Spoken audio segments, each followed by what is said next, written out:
The Odyssey has a nonlinear plot. Now, you may have figured this out from taking math class before, but linear means a line. So a linear plot follows in sequential order from the first to the second to the third. So the first thing that happens before everything else. The next thing happens next.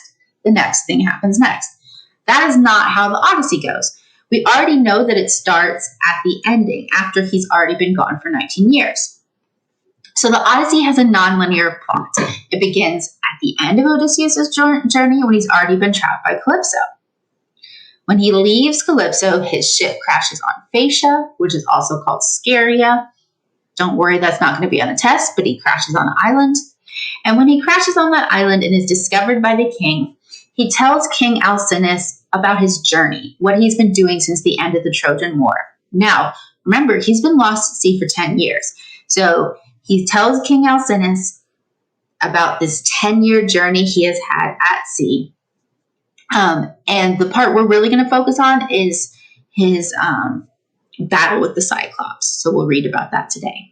But the plot is non-linear because it starts at the end, and then it flashes back to the beginning, to the middle, and then it catches back up. That's a non-linear plot.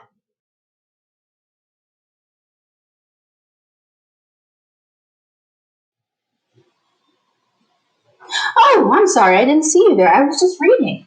Today in the Odyssey, we're going to get to the part of the story called the Apologoi. Yes, I did not mean apology, I meant apologoi. That is the Greek word for a story inside a story. Stay tuned.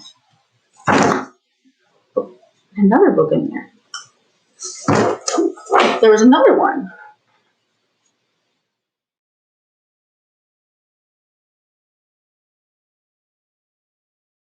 All right, and the last term we're going to learn is flashback, and you've probably learned this before, so it's just a refresher. The entire Apologoi is told through flashback.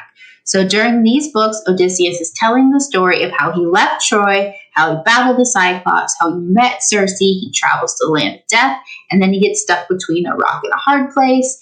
He tells you everything that happened before he was captured by Calypso. So he jumps all the way back to the start of his story when he was leaving Troy.